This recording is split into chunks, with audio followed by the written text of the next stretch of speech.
Good evening. We're going to get going. I know there are some people who are still coming. I don't think they plan time for the rain, but we're going to get started with my introduction. Carol and I are pleased to have you all here tonight on this spring evening. Yes, spring. This is hopeful speaking. A little bit of housekeeping. There's a door there, the other door if we have to get out of here fast for any reason, and I ask you to turn off your cell phones and other electronic devices. I'm going to do a very brief introduction, briefer than normal because I have a cold.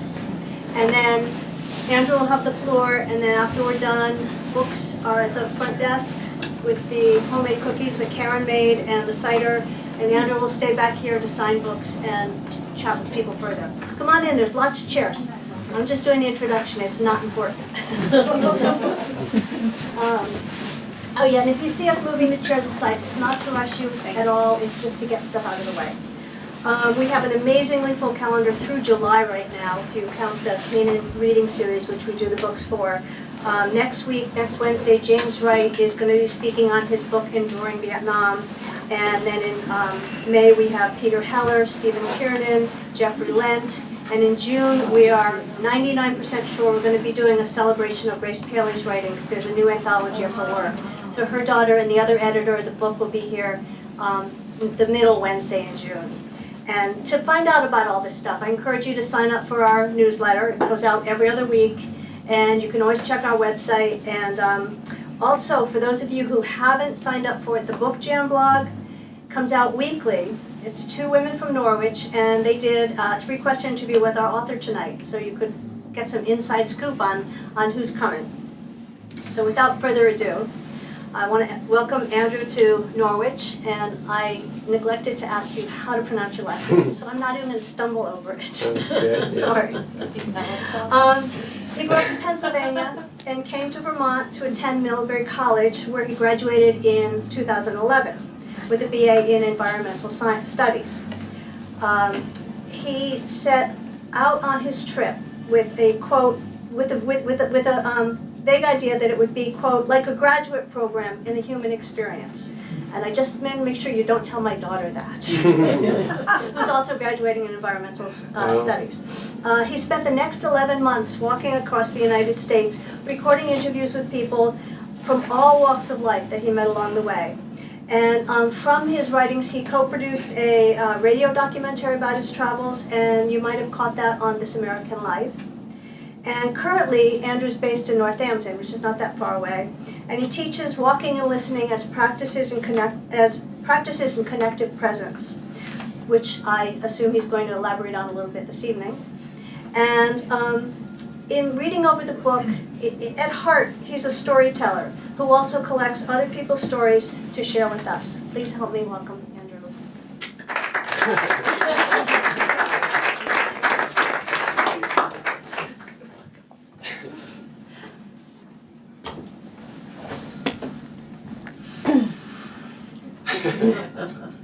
Tell us how to pronounce it. I'm getting there, just arriving. It's Forsthoefel. Forsthoefel. Okay. Forsthoefel. Although I've recently adopted a grandmother. She's from Germany, and my name is originally German. And when I introduced myself as Andrew Forsthoefel, she said, "No. What's your name?" Andrew No. Forsthoefel. Something like that. She said, "Andrew, it's very important that you introduce yourself correctly. People need to know." So I'm here to talk about my walk across America.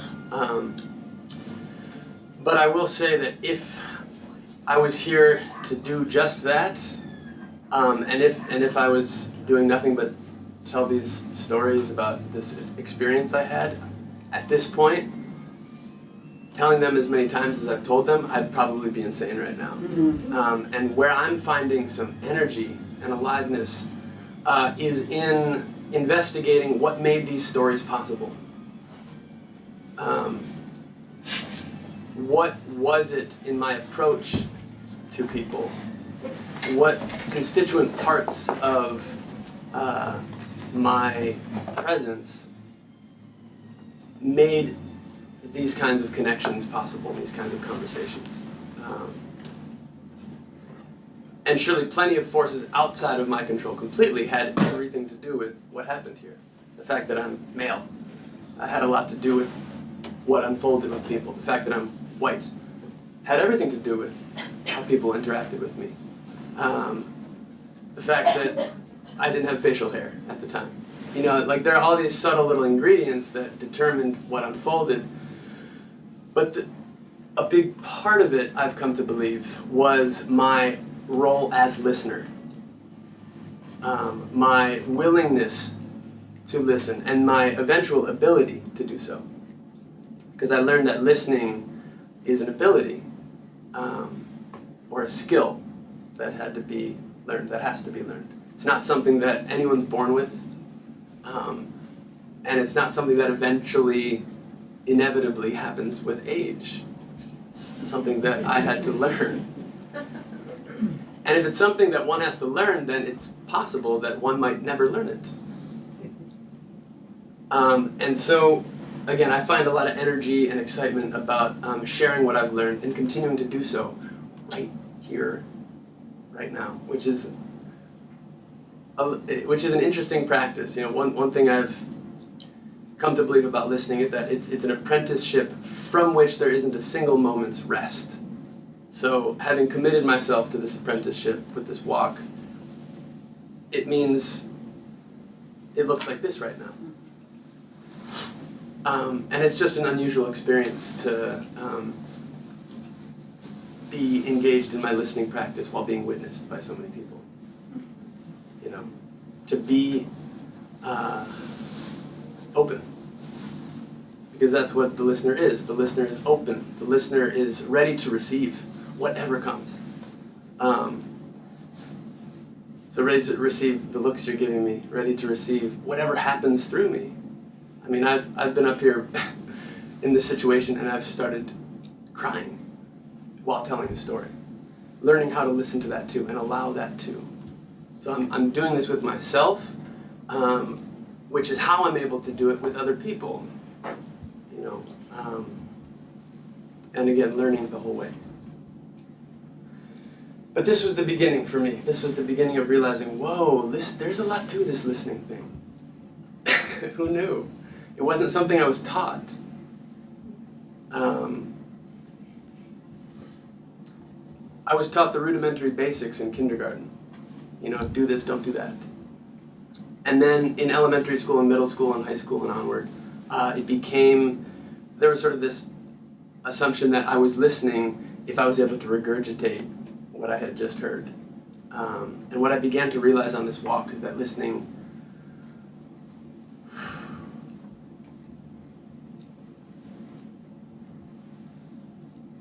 has something to do with being willing to let go of knowing how something's going to go. Having the humility to slow down, ask an earnest question, sincerely, and then hush. And again, I was trained to listen in such a way that I was using it as a weapon.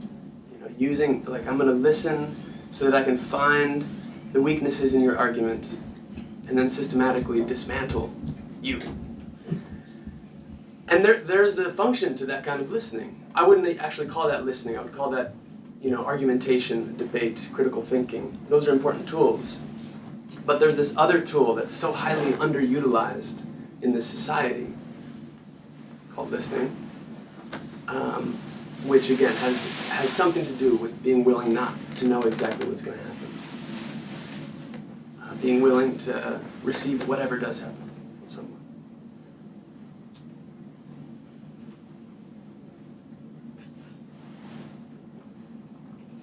Which gets interesting when what you are served by someone is something you find loathsome. It gets interesting when what you are served by someone is something you find repellent or something you know is causing harm in the world. How do you receive that? it's something I'm not here telling you I have the answer to this stuff. I'm in this apprenticeship learning.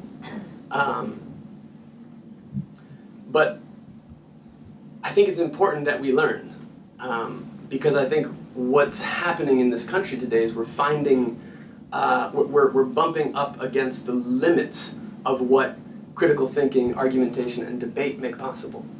Again, these are important tools that we need, but there is something that becomes possible in that magical, alchemical space of listening that is not possible in the battleground of a debate. So, I'm not saying this is something we should get rid of, obviously.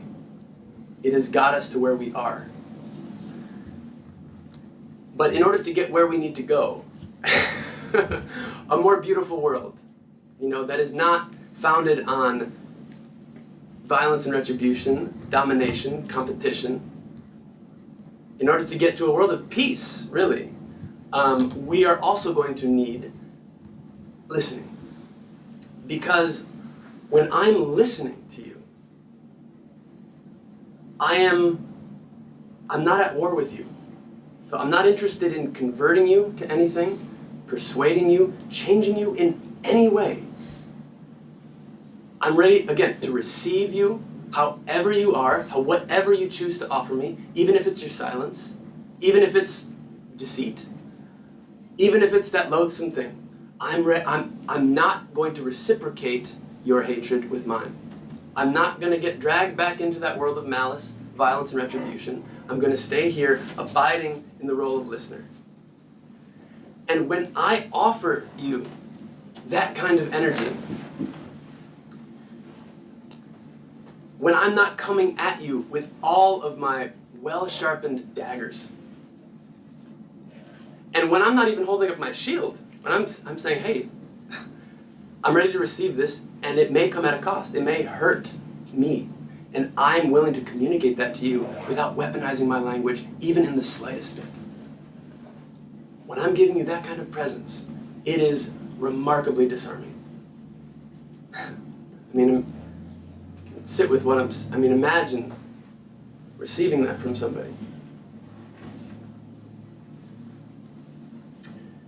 It has a way of doing something that no well-reasoned, finely articulated, bullet-pointed argument can do. Again, not that those aren't important. We need those. But that is happening within a paradigm of competition. And, okay, I'm in the arena, I've got my thing, you've got yours, and we're going to spar, and let's see who comes out on top. And I'm going to do what I can to dominate. Because that's the name of the game in debate, Meanwhile, when we're in the arena of listening, when we're in the it's not even an arena, it's a sanctuary. When we're in the sanctuary of listening, you can let down your armor. You can let down your shield. You can lay down your weapons. And then openness becomes possible. And it's safe for you to explore something else. So there's this paradoxical way in which listening unconditionally, with the intention to understand, with the intention not to harm, with the intention to love even. But if love isn't possible, we'll just stick with understanding. And if I can't understand you, well, it's going to at least be the intention not to harm. When I'm coming at you in that way, you are able, one is able to wonder about how else things might be. And that's what I began to see with people, I'll tell you a story. Who here has read the book, by the way? Anyone yet? It's pretty new. It's a baby in the world. Still learning how to walk. Okay, nice. Good. So none of you have heard this story. So I'm walking along on the road. This is how all my stories begin. Walking along on the road. and I'm approaching New Orleans. And people warned me about walking through New Orleans. They said, you know, whatever you do, don't walk through New Orleans. They'll shoot you for the shirt off your back. They'll take everything you have. And I had heard that from people about various towns in the South. And I took it to be a veiled manifestation of racism. Don't walk through that, you know. And so, after hearing this, I knew exactly where I was going to walk. Right through New Orleans. Let's find out, boots on the ground, what's for real. Let's find out who these people are for real. Who we are. Face to face. No middleman. I'm walking through, approaching the outskirts of town, feeling a little nervous. Sun is setting. I'm thousands of miles, over 1,000 miles from home. Vulnerable. Completely vulnerable on the highway. This thing that was built for metal machines that go 80 miles an hour. And here I am, this basically naked turtle out of its shell, walking along the highway. So I'm, just to give you a sense of, you know, how I'm feeling in this moment. Not so different from how I'm feeling in this actual moment. So, turtle out of its shell. I don't know any of you, you know. And there's offering in that. I hope there's something. Anyways, coming into town, I hear behind me someone go, "Hey!" Okay, sounded a little, I don't know if I want to, you know, I kept walking. Then I hear, "Hey you, walker!" Thinking, he's probably talking about me. I don't think there are many other walkers on this highway. I turn around and he's this white guy, middle-aged, standing on his porch above the highway, glowering down at me. I cross the road to go see him. I say, "Hey, what's going on?" He goes, "What are you doing?" I said, "Oh, well, I'm Andrew. I'm walking across America, listening to people's stories. I started in Philadelphia. I'm heading to California, if I can get that far." "Philadelphia? Who the fuck invited you down here?" "Damn Yankee." And it felt real. You know, people joked about the Yankee thing, but this time it felt real. Like there was... But even with that, I was trying to stay connected to this intention to listen, which involves and approaches everything I've been sharing so far about it. That intention to, hey, whatever you got, I'm here for you. I'm not going to reciprocate your violence, your verbal. I'm not gonna go there with you. I know who I am. I know why I'm here. Tried to look at him in that way. I was scared though. So I did my best. He goes, "Well, you're standing on neutral ground right now, but as soon as you come onto my lawn, that's my territory." I said, "Okay. I'm not here to cause any problems, man. I really am just here to listen. And if you're not interested, I'll move on." I wasn't smiling like I am now. I wonder how I would do now. You know, all these years later, this was 5 years ago. I wonder how I would do in a situation like that now. I'd like to think that my faith in it has grown such that I wouldn't feel as jittery as I often did back then. But who knows, maybe jitteriness would come.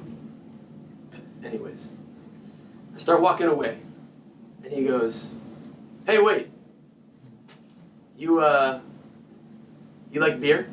I said, "Yeah." He goes, You want one?" I said, "Okay." Knowing full well that my acceptance of his invitation might come at a cost, the likes of which I didn't know. I didn't know what it might cost me. But I took him up on it anyway. So I walked up to his porch, and he had just sort of like, he had put himself out there a little bit. You know, God, in this society, like, how many of you reached out to a stranger today? Okay, we got 1, 2, amazing, 3, nice. How many of you have reached out to a stranger this week? Cool. How many of you invited a stranger into your house? Nice. Wow, I'm impressed. It is Vermont. And New Hampshire. And New Hampshire. Excuse me.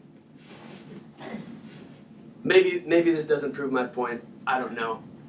We don't do it much.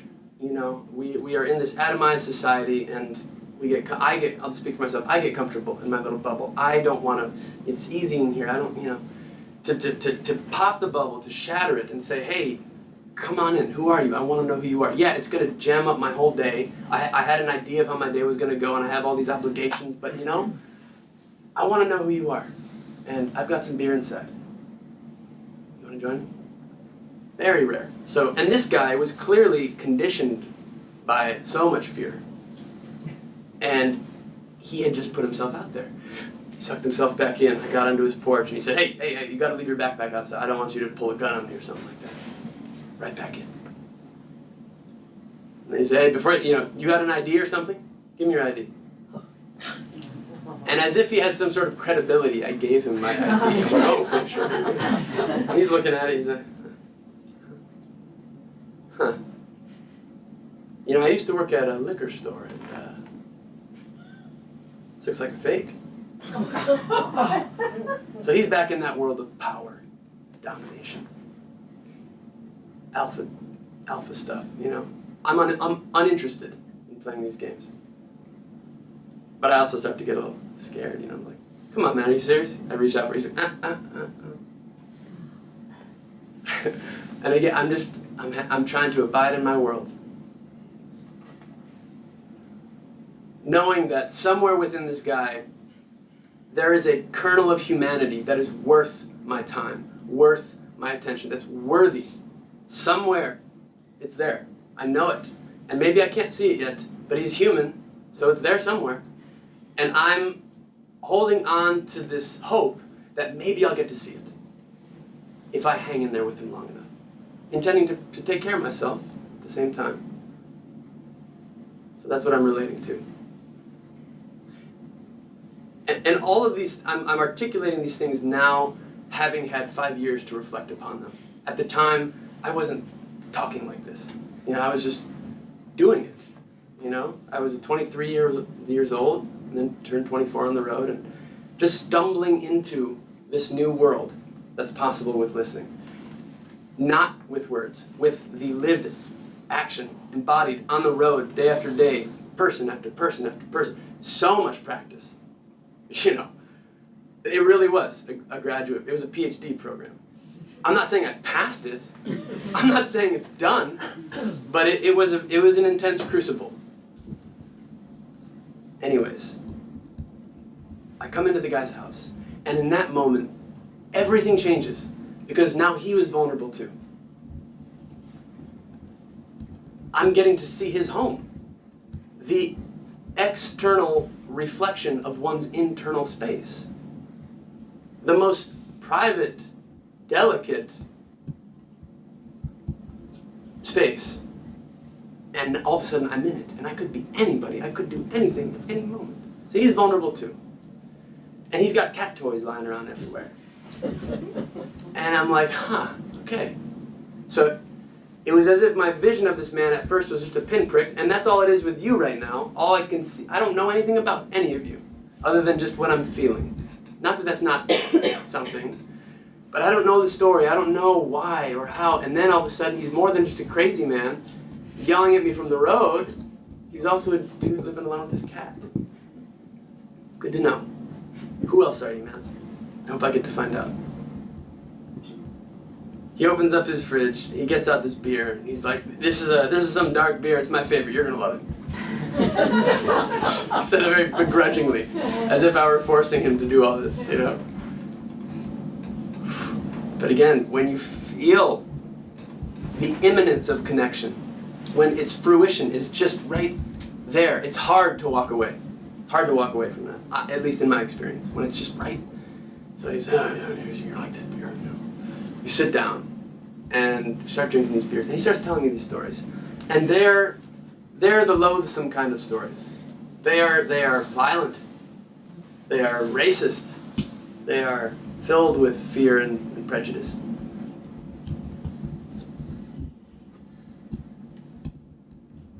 You know, and I'm receiving, I am judging, doing my best to just. And then he's telling some story, and he dropped in this little detail, almost as an afterthought, as if he hadn't even said it. He goes, you know, such and such and so, and I was really pissed off that day because I had to bury my son, and so then I went over here. I was pissed off that day because I had to bury my son, he said. My son died. My beloved son. My son. My son. I feel it right now in me. And that's what it was like. It was like he tore open himself for a second so I could see the truth, see a part of who he actually was, and a part of the story of why he was the way he was. And it did nothing to excuse the hatred and the violence and the racism and the shit. Nothing to justify it whatsoever. But it did make it impossible for me to hate this man now, knowing this little piece of him. It made me, once and for all, uninterested in deleting him from the story, eradicating him, even wishing he weren't here. I mean, and that's the interesting thing that we all get to grapple with in one form or another, is like, these people we just wish weren't a part of the story. You know? Like, you know, I can guess about what the political inclinations of most of you in the room are, given that we're in Vermont. I won't go there, but each one of us, you know, there's an individual or a group of people who's just like, God, if only those people, like, can't you just, you know? And it's with those people that we get to practice compassion. That's the place where compassion becomes more than just a naive puppy love. It's easy for me to have compassion with my mom. I love my mom. She's great. Easy. With my dad, too. Now. Took some time to get to that point. You can read about it, maybe. But I can have that with my dad. My friends, people I agree with, easy. But can I have compassion for someone, you know, like that? Do I have within me that inclination to do the very thing I'm resisting in them? You know, if I'm seeing someone who's so hateful, this man, do I find myself hating him? This man who's so prejudiced and wants, wants everything to be segregated. Am I segregating him? Am I wishing he were not a part of the picture? The only thing that I can really do with my life is look at that inside myself and begin to embody something different. I can't force him to change.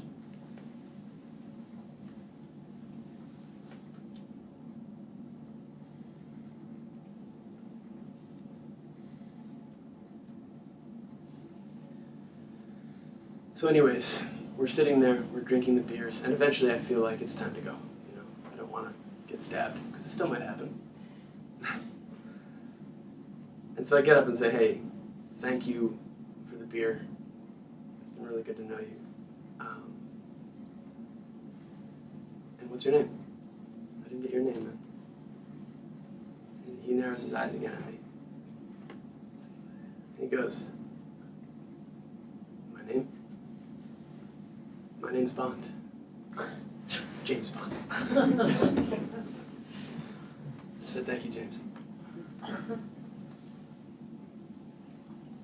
So I feel like every moment is a choose your own adventure, you know?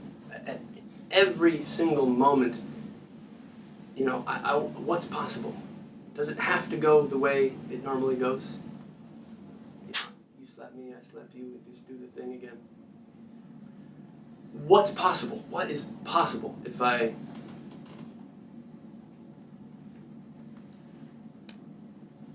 am willing to entertain the idea that you might have something to teach me? Yes, you, even James Bond. What might you have in store for me? What lesson might you be willing to share, knowingly or not? And when I approached people in that manner, I found that a lot was possible. And not to say that this is some magic bullet, and if we all just start listening to each other, it'll be fine. But I do think that without listening, there can be no wisdom. There can be no truth and reconciliation. There can be no understanding.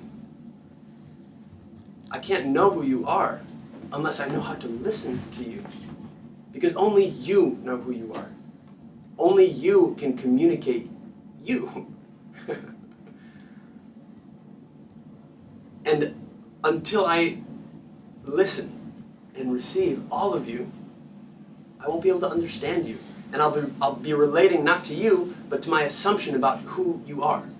My best guess, my projection. So I have to know how to listen to you, or else I'm just living in my own little delusional world, where it's not you who I'm relating to, but my assumptions about who you are. And day after day after day, my assumptions about people just came crumbling down. Because I was forced into encounters with them. I wasn't just driving by and just, the walk, I sort of put myself in a situation that forced me to pop the bubble day after day after day. And there was it was very clear that my assumptions were unreliable.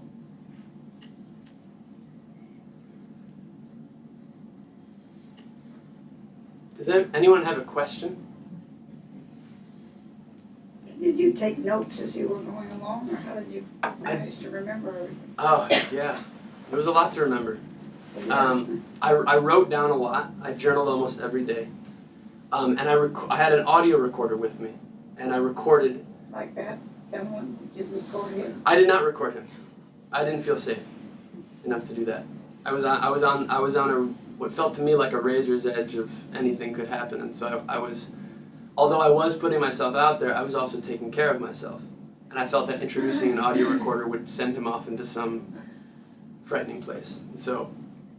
But I did record a lot of conversations with the intention of remembering, and then with the intention of someday going over it again and doing something with it. I wasn't sure what. When I left home, I wasn't even sure how long I was going to walk.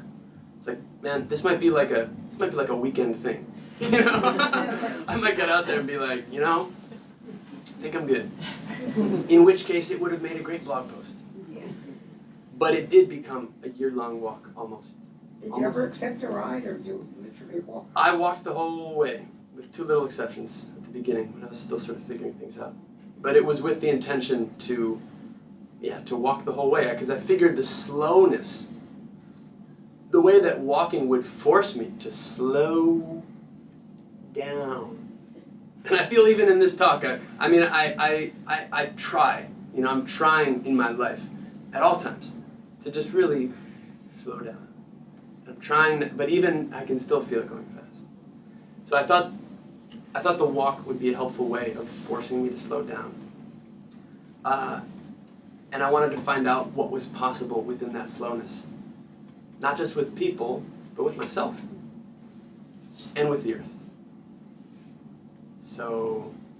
You could have bicycled. It would have been faster. It would have been faster. Is this a reading? I don't know what this is. But it reminds me of a little passage that I can read. It wasn't the one I thought I was going to read. Is that something that you all want, or do you? Yes. Okay, I don't want to just you want to hear me read my book. I don't want to assume anything. While you're looking for it, that's correct. I'm interested in how you got to this idea of walking and what your goals were initially, and obviously how they evolved as you went through it. Yeah. Did you have this point of view about listening, or were you just venturing here to start? So I graduated from college, and I wanted to spend some time before diving into a career, even a career that I thought I might like. I wanted to spend some time immersed in a situation that would take me face to face with the question, who am I? What does it mean to be me? far away from all the people who've been telling me who I am, even these beloved people, just far away from any familiar context. And on the frontier, the frontier of experience, of like discomfort, pain, lonely, like who am I in that? And what does it mean to come of age? I've read a lot about it, heard a lot of people talk about it. I have supposedly done it. But here I am, same questions, same confusion, same vague, ambiguous feeling of, what? So my intention was to ask those questions, and I applied for a fellowship to go study coming of age in indigenous communities, figuring that if I went to somewhere completely different, maybe I would learn something that my culture didn't teach me. That the village that I never had just didn't offer me. Didn't get the fellowship. Decided to pursue it anyways, and I had a few contacts in West Africa and Peru, and was people there offered to say, hey, sure. Got a job on a lobster boat to finance it. Got fired from the lobster boat before I made enough money. You can read about it. And said, okay, these questions are still hot and urgent. I don't have the funds I thought I was going to have. And whatever it is, it has to happen soon. Because I can't wait. I can't wait anymore. I'm not going to, okay, I'll apply for next year and then study this thing. And no, now. And then that's when the idea of this walk came to be. And I heard of people doing it, and I thought, maybe I could just walk out my back door. Why fly halfway around the world? Like, the answer is, what if they're right here? What if I look at everyone as my teacher? My people. Who are we? Who are we? I want to know. And so I wanted to wear a sign, just to be an invitation to people. And I thought, okay, what's the most honest thing I could say? Concise, pithy, could fit on a sign. And then walking to listen came to mind. That's really what I'm doing. I'm out here to listen, walking to listen. So I just kind of stumbled into this idea, lurched into it, and I had no idea what it actually was I was proposing to do. Listening. As I said, there was no listening class. There was no listening track at my prestigious, wonderful college. Nothing. You might get some training in listening if you were studying to become a therapist, but why just a therapist? Why aren't we all schooled in that? So anyways, I came up with this thing, and I would have to, as I say, lurch my way into learning how to show up to what I was proclaiming to do.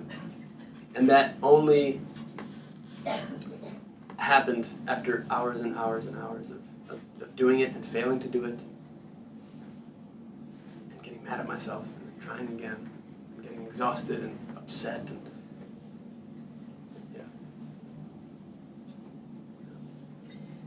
Did you ask a specific question? I started out with that question of what is coming of age? What is, and I didn't want to limit it to coming of age. I wanted, what is transformation? What is transformation to you? When was a moment of transformation?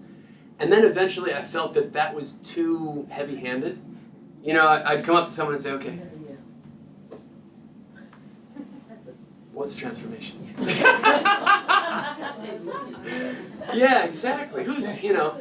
So I came into interactions with that same kind of reverence of like, yeah, I'm going to ask you a big question right now.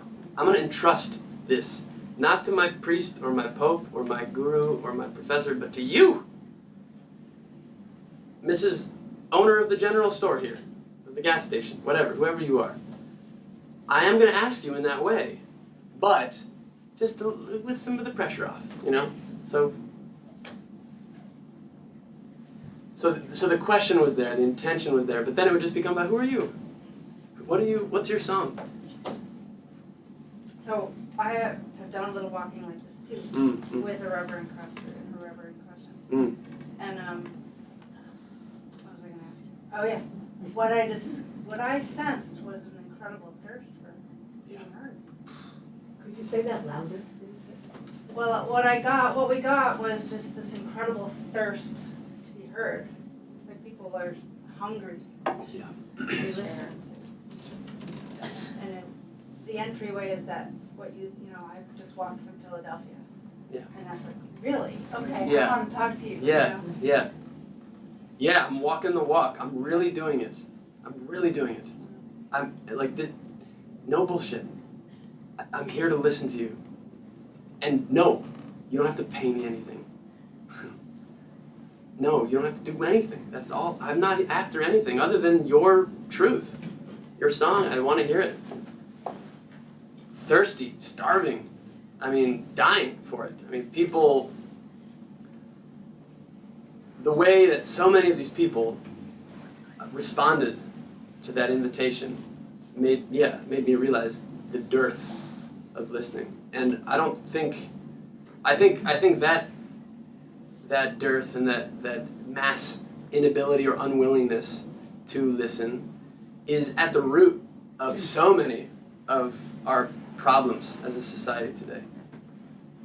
And I can't point to you and say, okay, well here this study proves that then, but just think about it. I mean, what does it feel like to be deeply listened to? Deeply seen? Untouched. No one's trying to touch you and or throwing their shit. No, someone's just here, giving you space, so much space, silence, and then you can start to I mean, like you are doing right here for me now. I can start to just, show you who I am. Sing some songs that I didn't even know I had in me.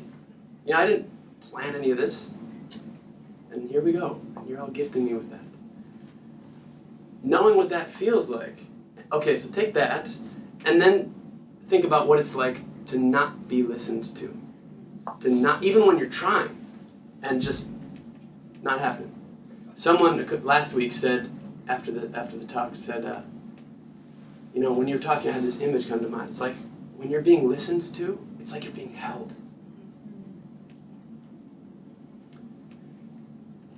And given that we're more than our bodies, we are also hearts, and we respond. You can say something to me, and I'm going to be affected. You didn't touch me, but I still felt it. Given that we are more than our bodies, it's almost not a metaphor. It's literal. It's like someone's literally holding you. And so, if to be listened to is to be held in that way, what is the opposite? What is to not be listened to? I'm gonna turn the tables on Okay. you. Did anybody ever turn to you and wanna listen to you? On the road? Yeah. Well, anywhere but the road. Yeah. Well, I mean, the irony now is I'm out here talking about listening, and I spent this year on the road listening to people, and now here you all are showing up to me in that way. I meant on the road. We're on the road. Because we're captive audience. Yeah, there were some people who knew how to ask a question and then listen. To draw you out instead of To draw me out. listening to them. Yeah, but it was very much a practice in listening For you, yeah. for me, and No, I'll just ask you if anybody happened to turn it yeah, on you. sometimes. It was rare though, because I think listeners are rare. Yeah. Yeah. But it that's did a long happen. time now to one into one. Yeah. Yeah. No, and there were some connections like that. And I was also learning how to listen to myself, how to hold myself, which is fundamental to the ability to Yeah, hold no, it. I understand what you're saying, but I just. Oh yeah, no, and I know. I'm just having fun with it. Just, yeah. Thank you for that How much question. were you alone? I walked alone, and there were some times when some old friends walked with me for a couple days, but the walking itself was done mostly in solitude. However, at the end of almost every day, there was someone, or several people, and I found that balance was actually really important. Yes, ma'am. Did you ever figure out some of the reactions that people had to you? Like, did you walk away from this initial story you told and say, oh, I guess that man is now going to be a nice man because of my encounter with him? Or did anybody talk to you about, you really changed my way of thinking? Or do you, in your own mind, think, I wonder if I made a mark on that person? Did you think of that or have any evidence of it? You weren't trying to, were you? Put a mark on anybody? Yeah, I think that's probably the most honest answer. Yeah, I wasn't trying to do that, but of course we're all always doing that with each other, constantly shaping each other and influencing whether we realize it or not, like negatively or positively. It wasn't something I spent a whole lot of time thinking about. But experiencing what I did with many of them, and knowing that it wasn't just a one-way street, knowing that they were experiencing something, I know that, I know that it was an offering. And was it life-changing? For some of them, I think it was. But yeah, I don't know. It's in some ways it sort of feels like this book too. It's like, okay, I wrote the book. What you all do with it is yours. And I'll never really know what. How did you get a publisher and an editor? Grace. Really? Grace. Still didn't get it quite right. I was graced. Oh, Grace. Blessed. Sorry. Yeah, that's a whole other talk in and of itself. I was informed that after 45 minutes we start to, feel the fact that we've been sitting for 45 minutes. But we want to hear what you were going to read too. Did we? Yeah. Okay. Can't get away. Okay, well, I figured that was maybe past, but okay, maybe we'll finish with this. I'll keep it short. Why don't you just drive? That was one of the first things some people asked me when I told them what I was doing. The answer was simple. Sure, driving would get me there faster, but it would cut me off from everything in between the beginning and the end. And where was there, anyways? Something human is sacrificed traveling at high speeds, I came to believe, because humans are actually quite slow. When we walk, we are brought back to ourselves again, immersing our awareness in the body and all its sensitivities, creating space for the mind to breathe and explore and play. There's so much to feel, and there's nothing to distract you from feeling it. Walk long enough, and this immensity of feeling begins to blur the boundaries between you and everything else. One elderly man called it the white time. His name was Jerry Pretty. He walked 2 miles every morning, hadn't missed a single day since 1995. That was like walking across America 4 times. You amble along, he said, and it's like being whited out in a snowstorm. You can't see anything, and you're not aware of anything, and it's going on around you. It don't amount to a whole lot, but the sum total is, it's a beautiful experience when you get through. It clears your head. You're there. There was no such thing as boring in the white time, because everything was always in flux. The white time demanded my engagement. I couldn't just sit in it, as I would in a car, because I was my own vehicle. I was married to the movement. I was the movement. Each and every stride was an active stitch binding me to the land and to everyone I met. In this way, the road wasn't a contradiction like it would have been at car speed. When you drive, the car isolates and insulates you from everyone and everything you pass. It's a severing from the surrounding world. When you walk, however, the road takes you from the beginning to the end, not by severance, but by connection. Connection to the people you meet, to the land you touch, to the sun and the wind and the rain.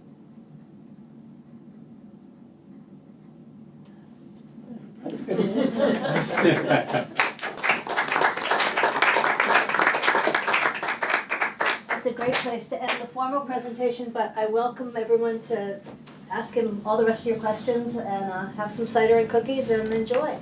So thank you very Thank you. much.